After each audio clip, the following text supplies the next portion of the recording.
Cześć, witam Was na kanale Smart Test. Dzisiaj chciałem Was zaprosić do recenzji najnowszego telewizora marki Strong, telewizora z funkcją Google TV z najnowszej serii F873. Serii, która wyposażona jest już w matrycę QLED 4K z funkcją HDR10 z 10-bitową głębią koloru. Tak więc wydaje mi się, że telewizor, który na pewno warto się zainteresować. Dzisiaj testujemy sobie tą wersję 65-calową. A tak ten telewizor się już prezentuje po zamontowaniu na ścianie. Jak widzicie, telewizor jest praktycznie bezramkowy, jedynie dolna ramka jest nieco grubsza. Natomiast zobaczcie, jeżeli chodzi o design, wygląd, to mamy do czynienia z bardzo nowoczesnym telewizorem. Zacznijmy sobie od tej dolnej ramki, ona jest w kolorze srebrnym. Po środku mamy tutaj logo Strong, pod nim oczywiście dioda informująca o pracy urządzenia. No i teraz zobaczcie sobie te boczne ramki. One są praktycznie grubości 1 mm, natomiast obraz nie dochodzi do samej krawędzi ramki, tylko mamy tutaj taki odstęp. Natomiast jeżeli telewizor jest wyłączony, to praktycznie tego efektu nie widać. Tak więc tutaj o tym Wam wspominam, ponieważ wizualnie naprawdę świetnie to wygląda. No i teraz tył telewizora, jak widzicie, gładka powierzchnia.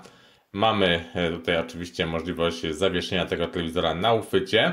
Przewód zasilający jest zintegrowany tutaj z obudową telewizora, nie jest wypinany. No i od drugiej strony oczywiście znajdziemy wszystkie złącza, wejścia, w jaki ten telewizor został wyposażony.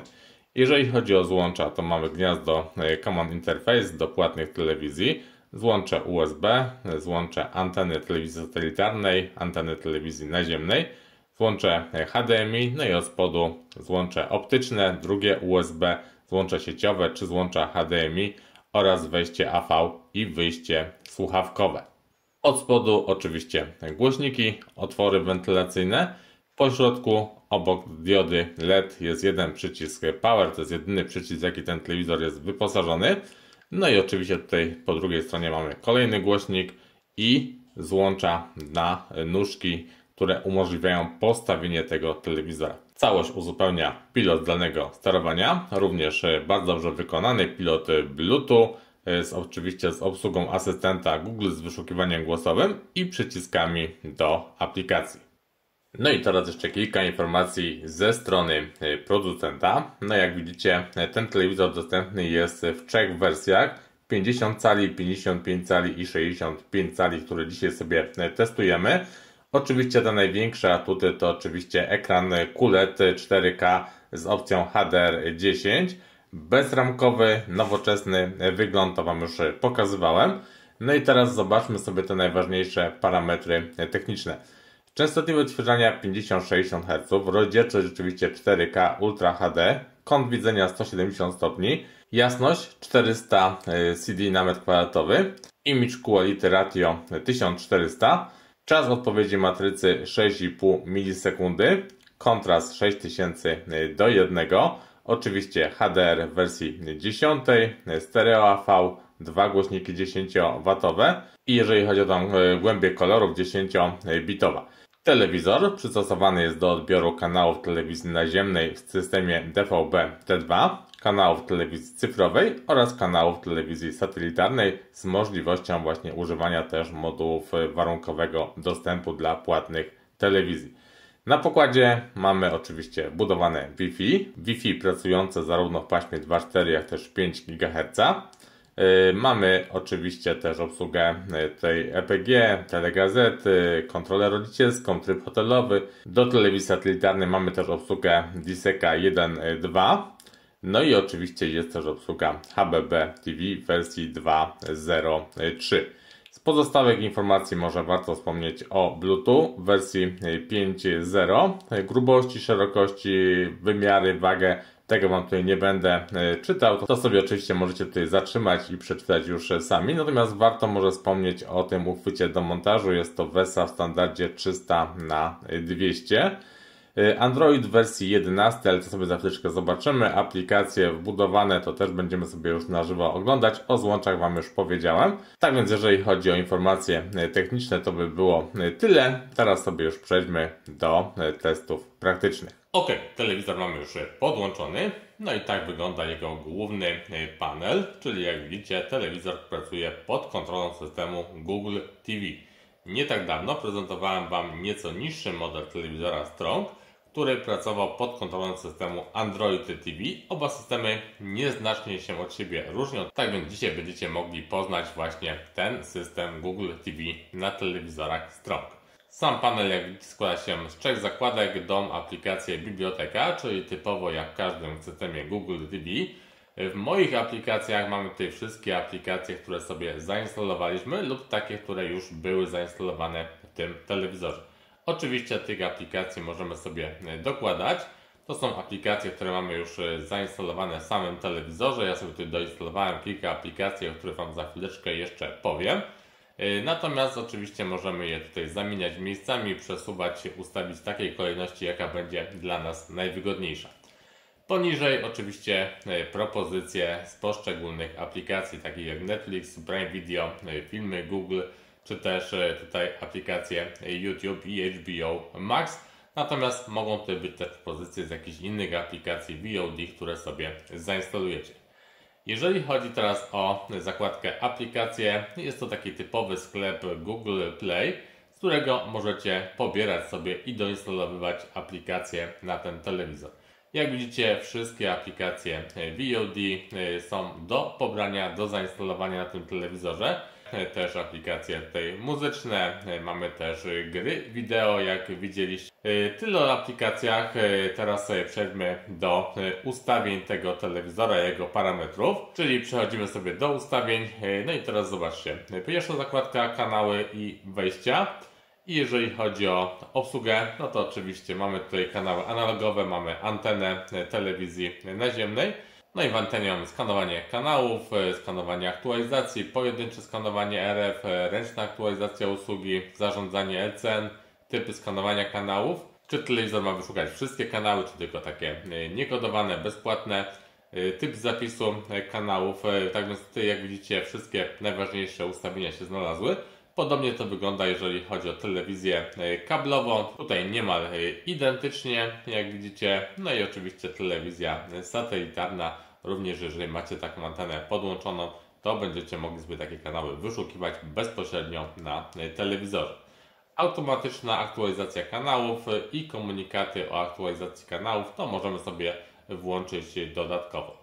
Jeżeli chodzi o wejścia, no to tak jak widzieliście na telewizorze, 4 wejścia HDMI, wejście Composite, no i mamy sterowanie HDMI, czyli sterowanie urządzeniami poprzez HDMI z telewizora. I tutaj możemy na przykład wyłączyć jakieś urządzenie podłączone do telewizora z pozycji telewizora lub też z pozycji urządzenia wyłączyć na przykład telewizor. Następna zakładka to jest wyświetlacz i dźwięk i tutaj mamy oczywiście zarządzanie obrazem. Tryb obrazu, oszczędzanie energii, gra, film, spot, żywy, standard użytkownika, to możemy sobie to oczywiście wybierać.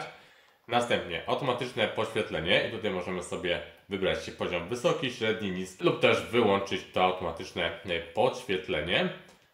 Tutaj macie też parametry, jakie są ustawione w tym momencie, to wszystko możemy sobie oczywiście regulować, czyli barwę, kontrast, nasycenie, ostrość. Możemy przejść też do ustawień zaawansowanych, gdzie możemy zarządzać temperaturą barwową. I znowu mamy tutaj ustawienia standardowe użytkownika. Możemy wybrać barwę chłodną, ciepłą, więc też jak widzicie bardzo dużo możliwości ustawień. No i oczywiście też wzmocnienie czerwonego, zielonego, niebieskiego koloru. Powiadomienia Dolby Vision, redukcja szumów, korekcja MPG, adaptacyjne sterowanie Luma, tutaj też do wyboru poziom niski, średni, wysoki i opcja wyłączona. Miejscowe sterowanie kontrastem i też do wyboru 3 poziomy i też możemy tą opcję wyłączyć. Tryb DAI dla filmu, automatyczny tryb lub wyłączony, rozciąganie błękitu, gamma, tryby gier, tryby PC. No i tutaj jeżeli chodzi o jeszcze filtr światła niebieskiego, to możemy go sobie w tym miejscu włączyć lub też wyłączyć. Obszar kolorów, tryb automatyczny, opcja wyłączona, włączona, sRGB, Adobe RGB, BT 2020, no i DCI. Korekcja kolorów i też barwa, nasycenie, jasność, to wszystko możemy sobie regulować, przesunięcie, również czerwony, zielony, niebieski w dowolnym kierunku, no i wzmocnienie również tych podstawowych kolorów. Korekcja balansu bieli, możemy włączyć, wyłączyć, no i regulacja wzmocnienia w procentach od 5 do 90, no i również sterowanie dla poszczególnych barw. Tyle jeżeli chodzi o obraz, mamy jeszcze opcję przywrócenia ustawień domyślnych i teraz przechodzimy do zakładki dźwięk. Tutaj jest również bardzo podobnie. Styl dźwięku użytkownika, mamy standardowy, żywy, sport, film, muzyka, wiadomości. Następnie balans, tutaj możemy oczywiście sterować pomiędzy głośnikami, podbijać basy, soprany, dźwięk wielokanałowy uruchomić, mamy korektor szczegółów i tutaj jak widzicie regulacja od 10 do 120 Hz. Głośniki włączyć, wyłączy, SDR do HDR, ERC, funkcja automatyczna, automatyczne sterowanie głośnością, też możemy tą opcję włączyć, wyłączyć, tryb Dolby+, przetwarzanie Dolby Audio i tutaj jak widzicie tryb dźwięku gra, porównanie głośności, Virtual Surround, Dolby Atmos, to wszystko możecie sobie włączyć, wyłączyć, tym wszystkim zarządzać. No i tak naprawdę to są wszystkie funkcje, jeżeli chodzi o zarządzanie dźwiękiem w tym telewizorze. Tyle jeżeli chodzi o ustawienia. Teraz jeżeli chodzi o sieć, tutaj ja Was wspominałem, oczywiście do wyboru zarówno sieci w paśmie 2,4 jak też 5 GHz. Szybka sieć, nie ma problemu z połączeniem z internetem. I jeszcze może przejdziemy sobie do systemu i informacji o tym telewizorze. Automatyczne aktualizacje, jeżeli się jakieś pojawią, to będziecie mogli sobie pobrać. Następnie resetowanie urządzenia. No i tutaj zobaczcie wersja systemu Android TV 11 z zabezpieczeniami z 1 września 2023. Certyfikacje dla Netflixa. No i tak naprawdę to by było tyle, jeżeli chodzi o tutaj te parametry. Pamięć wewnętrzna dostępna 4,3 GB. Jeżeli chodzi o przesyłanie obrazu, mamy tutaj Chromecasta, to Wam jeszcze pokażę w dalszej części tej recenzji. Tryb sklepowy, uruchomienie ponowne telewizora, no i tak naprawdę to jest wszystko. Teraz sobie przejdźmy do aplikacji testowych, które sobie tutaj doinstalowałem, bo o to też często pytacie. Zaczynamy od AIDA 64. Procesor jak widzicie 4-rdzeniowy, Cortex A55, taktowany zegarem 1500 GHz i jeżeli chodzi o grafikę, to jest to Mali G52. I jeszcze może DRM Info i to co Was interesuje, vendor Google. No i mamy zabezpieczenia na poziomie L1, czyli wszystkie materiały w wysokich rozdzielczościach będą nam bez problemu odtwarzały się na tym telewizorze. No i teraz przechodzimy do telewizora, zaczynamy od listy kanałów. Kanały oczywiście ułożone według kolejności LCN, wszystkie kanały bez problemu zostały wyszukane, więc tutaj z tym nie ma problemów. Możemy oczywiście zarządzać poszczególnymi kanałami, czyli możemy pomijać kanały, zmieniać nazwy kanału, przenosić kanały według kolejności, która będzie dla nas najbardziej optymalna. Możemy edytować takie kanały, usuwać je z listy lub też dodawać je na przykład do listy kanałów ulubionych, więc tutaj pełne zarządzanie kanałami telewizyjnymi, więc z tym nie ma najmniejszego problemu. EPG w takiej typowej formie telewizyjnej, czyli mamy tutaj oś czasu, mamy znacznik czasu, no i możemy sobie przeglądać, co będzie nadawane na danym kanale o danej godzinie. Natomiast zauważcie, że jeżeli chcę sprawdzić sobie, co jest nadawane na innym kanale, to niestety oglądany kanał również nam się zmienia i to jest moim zdaniem taki mały minus, jeżeli chodzi o zarządzanie właśnie w tym telewizorze funkcją EPG. Myślę, że to jeszcze jest do małej poprawy. Jeżeli chodzi o przycisk Info, to pierwsze przyciśnięcie uruchamia nam taki krótki podgląd z datą, godziną. Następnie mamy pasek informujący nas o tym, co jest obecnie nadawane i co będzie w następnej kolejności. No i rozwinięcie tej belki do opisu tego programu. Tak więc dość czytelnie, dość przejrzyście. Myślę, że nie będzie z tym jakichś większych problemów. I teraz może zobaczmy sobie, jak wygląda tutaj czas zmiany kanałów na tym telewizorze. Czyli zobaczmy, zmiana kanału. No myślę, że bardzo szybki czas reakcji, szybki czas zmiany kanałów. Oczywiście w obrębie jednego multiplexu, ponieważ tutaj jak widzieliście przy zmianie multiplexu trwało to minimalnie dłużej, natomiast cały czas jest to bardzo szybki czas, tak więc pod względem działania czasu zmiany kanałów myślę, że ten telewizor bardzo dobrze sobie radzi. To teraz zobaczmy jeszcze działanie HBB TV. Oczywiście telewizor obsługuje w pełni tą funkcję, więc będziecie mogli sobie jak najbardziej z niej korzystać. Tutaj obsługa na przykład TVP Go, jak widzicie, w zupełności bezproblemowa. Możemy tutaj bez problemu sobie zarządzać tymi treściami, możemy te treści sobie uruchamiać w ramach HBB TV.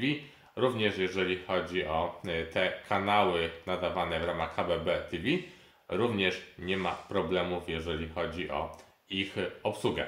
No i też jeżeli jesteśmy na jakimś tutaj kanale wybranym, to możemy przejść sobie tutaj do na przykład oglądania od początku danego materiału. Możemy też cofać się do 7 dni wstecz. Zobaczcie, mamy 7-dniową historię i po wejściu w taką historię możemy sobie wybrać jakiś materiał, który był nadawany nawet 7 dni wstecz i po wybraniu takiego materiału z listy możemy, zobaczcie, bez problemu sobie go na naszym telewizorze uruchomić. Jest oczywiście tutaj oś czasu, możemy się też poruszać po takim materiale, który oglądamy już z przesunięciem czasowym, czyli cofnąć do początku, do wybranego miejsca. Możemy tutaj w pełni tą funkcją zarządzać, no i oczywiście cieszyć się bardzo dobrą jakością oglądanego materiału. No i będąc jeszcze przy telewizji naziemnej czy też satelitarnej, mamy tutaj jeszcze szybki dostęp do ustawień, czy na przykład zmiana wejścia sygnału, zarządzanie obrazem i tutaj oczywiście są te same funkcje, które Wam pokazywałem na początku naszej recenzji.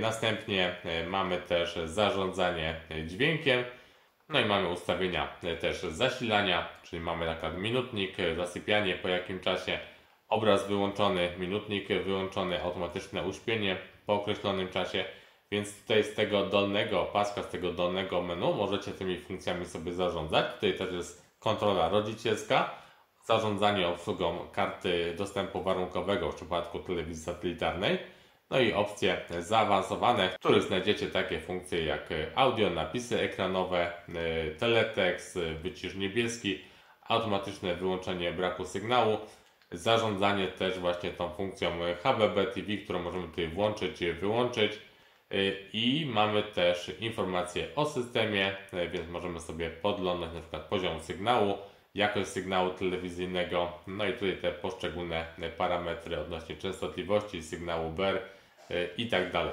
Teraz jeżeli chodzi o aplikacje VOD, takie jak Netflix, YouTube, Disney, HBO, no to tak naprawdę nie ma tutaj żadnych problemów z ich uruchomieniem. Aplikacje uruchamiają się szybko, bezbłędnie. No i mamy przede wszystkim dostęp do pełnej biblioteki oferowanej przez daną aplikację.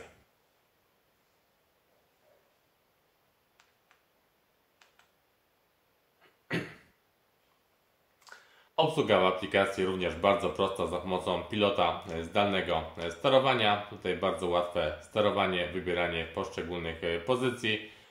No i oczywiście jeżeli chodzi o odtwarzanie materiałów, również tutaj nie ma z tym żadnych problemów. Materiały otwierają się oczywiście w tych najwyższych rozdzielczościach 4K. Jeżeli oczywiście macie odpowiednio szybki internet, no i zarządzanie tutaj również bardzo klasycznie, czyli zarządzanie napisami, zarządzanie też tutaj ustawieniami takimi jak rozmiar czcionki, efekty cienia itd., więc tutaj dość klasycznie wszystko działa sprawnie, szybko, więc nie ma z tym najmniejszych problemów. Teraz chciałem Wam pokazać, jak ten telewizor wyświetla materiały wideo. Przejdźmy sobie w takim razie do aplikacji YouTube i przy okazji też sprawdzimy sobie działanie tego wyszukiwania głosowego za pomocą pilota. Czyli poszukajmy sobie takiego materiału w demo w 4K. 4K demo. No i jak widzicie, wyszukiwanie głosowe bez problemu działa. Materiały nam się wyszukują. Więc możemy sobie teraz przejść do jakichś testów praktycznych. Odtwarzamy sobie teraz jakiś przykładowy materiał w wysokich rozdzielczościach. Może od razu sobie tutaj przejdźmy do ustawień. Zobaczmy sobie, jaką jakość możemy maksymalnie wybrać. Jak widzicie, jest to 4K przy 60 klatkach na sekundę. Uruchomimy sobie jeszcze statystyki dla nerdów. No i jak widzicie, na wyjściu mamy 1920 x 1080 x 2, czyli mamy pełne 4K 3840 na 2160 przy 60 klatkach na sekundę. No i tu zwróćcie jeszcze uwagę na jedną rzecz, a mianowicie na obsługę kodeka AV1, tak więc to jest też bardzo istotne, jeżeli chodzi o odtwarzanie materiałów teraz z YouTube'a w tych wysokich rozdzielczościach, więc tutaj ten telewizor wszystkie te warunki spełnia, więc możemy cieszyć się najwyższą jakością obrazu na tym telewizorze. No i jeszcze zobaczcie sobie obraz wyświetlany na tym telewizorze. Jak widzicie, świetne odzorowanie kolorów, bardzo duży kontrast, głębia, jest też świetna czerń, tak więc jeżeli chodzi o tą matrycę QLED, no to jest to zdecydowanie lepsze rozwiązanie niż w przypadku klasycznych matryc LCD, takich jakie widzieliście przy okazji na przykład poprzedniego telewizora marki Strong. Tutaj ta jakość już jest zdecydowanie na najwyższym poziomie, no i jeżeli szukacie dobrej jakości telewizora z bardzo dobrą jakością wyświetlanego obrazu, no to ten model Stronga mogę Wam jak najbardziej polecić. To jeszcze może sobie przejdźmy do przeglądarki internetowej. Ja sobie pobrałem tutaj TV Internet Browser. Jest to przeglądarka na system Android TV, na system Google TV, która jest przeznaczona do tego typu urządzeń. No i zobaczcie, jak taka przeglądarka wygląda. Mamy tutaj taki kursor, którym możemy oczywiście sobie tutaj zarządzać, poruszać się po ekranie telewizora. Wybieramy sobie okno wyszukiwania, wyszukujemy interesujące nas informacje. No i jak widzicie, ta przeglądarka działa tak jak na naszych telefonach czy też tabletach. Obsługa jest dość intuicyjna, szybkie też działanie, otwaranie stron, materiałów wideo na stronach. Tak więc jeżeli potrzebujecie przeglądarki na telewizorze, to tutaj ten telewizor takie możliwości posiada i taką przeglądarkę pozwala Wam zainstalować. No i jeszcze można na koniec dwa słowa na temat przesyłania obrazów z urządzeń mobilnych, z telefonów, tabletów na telewizor.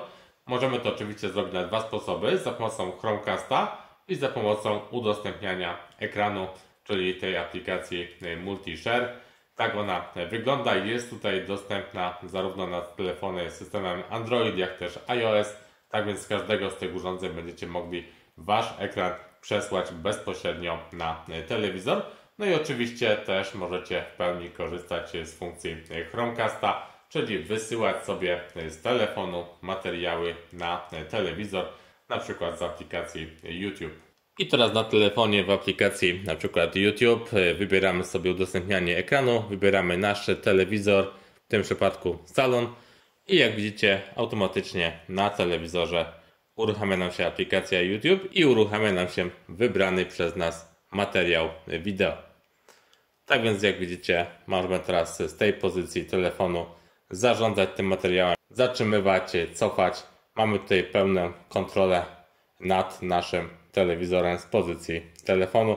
No i tak będzie to też działało w aplikacjach muzycznych. Tak samo będzie to wyglądało, jeżeli chodzi o przesyłanie zdjęć na ekran telewizora bezpośrednio z telefonu. Ok, i to by było tyle, jeżeli chodzi o tą dzisiejszą recenzję telewizora Strong z tej najnowszej serii F873. Telewizora wyposażonego w świetną matrycę QLED, matrycę 4K z opcją HDR10, potrafiącą wyświetlać obraz na naprawdę najwyższym poziomie. Telewizor bardzo ładnie wykonany, świetnie się prezentuje, zarządzany systemem Google TV w tej wersji 11. Możliwość obsługi wszystkich aplikacji VOD dostępnych w sklepie Google Play. Telewizor działa szybko, aplikacje też uruchamiają się bardzo szybko. Mamy pełne wsparcie dla Netflixa w wysokich rozdzielczościach, podobnie dla Disney+, HBO Max, Prime Video itd. Możliwość obsługi też aplikacji Player, Kanał Plus i wszystkich aplikacji VOD. Bardzo dobra aplikacja do obsługi telewizora, szybka zmiana kanałów, bezproblemowe wyszukiwanie wszystkich kanałów telewizyjnych z wszystkich multiplexów, możliwość podłączenia też bezpośrednio telewizji satelitarnej, możliwość korzystania z płatnych telewizji satelitarnych po zainstalowaniu oczywiście odpowiedniego modułu dostępu warunkowego dla tych telewizji. Tak więc wydaje mi się, że jest to świetny telewizor, który oferowany jest w cenie około 3000 zł, czyli cena też jak na telewizor 65-calowy z matrycą QLED wydaje się bardzo ciekawa. Telewizor będzie niedługo dostępny w polskich sklepach. Obecnie możecie go kupić ze sklepów zagranicznych. Tak więc jeżeli ten telewizor Wam się spodobał, no to możecie go właśnie zamówić albo w sklepach zagranicznych, albo poczekać na polską premierę, która niedługo powinna się ukazać. Z mojej strony na dzisiaj to będzie tyle. Ja Wam bardzo dziękuję za uwagę. Jak zwykle proszę Was o łapki w górę, o subskrypcję kanału, udostępnianie filmów i do zobaczenia przy okazji kolejnych recenzji, które już niedługo pojawią się też na kanale Smart Test. Cześć!